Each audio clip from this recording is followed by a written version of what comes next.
Ahmedabad Kheda highway કે જે અત્યારે એક મોટો લોજિસ્ટિક ઝોન બનવા જઈ રહ્યો છે, એમાં already Amazon, Flipkart, IOCL, Chiripal એવી ઘણી બધી કંપનીઝના વેરહાઉસીસ ઓલરેડી બનેલા છે અને આવનારા 10 વર્ષના સમયમાં એવું લાગી રહ્યું છે કે ટ્રીમેન્ડસ ગ્રોથ થશે.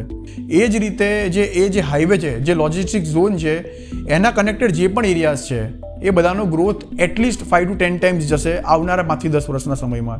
એનું કારણ શું છે? તો આ જે લોજિસ્ટિક ઝોનવાળો હાઈવે છે એની કનેક્ટિવિટી અમદાવાદના કોઈ પણ ખૂણાની જોડે સારામાં સારી છે. અમદાવાદથી કનેક્ટેડ કોઈ પણ સિટી હોય, જેમ કે બરોડા હોય, રાજકોટ હોય કે આ સાઈડ આપણે રાજસ્થાનની વાત કરીએ, એ બધાની જોડે કનેક્ટિવિટી એ હાઈવેની સારામાં સારી છે. એ હાઈવે પર જે લોજિસ્ટિક ઝોન છે એ tremendous amount of employment generate કરવાની છે. એના લીધે એનાથી જે સૌથી નજીક કનેક્ટેડ એરિયા છે એ બારેજા છે. ત્યાં મકાનના જે રેટ્સ છે એ કમ્પેરેટિવલી ઓછા છે. કનેક્ટિવિટી વાઇઝ બારેજા જેમ નારોલ જે રીતે કનેક્ટેડ છે એ જ રીતે બારેજા પણ અમદાવાદથી હાર્ડલી 10 થી 15 મીટર ડિસ્ટન્સ પર છે. સારા રેટમાં તમને મકાન મળી રહે, રિટર્ન ઓન ઇન્વેસ્ટમેન્ટ તમને સારામાં સારું મળી રહે. કેમ કે ગ્રોથ પોટેન્શિયલ મેક્સિમમ છે.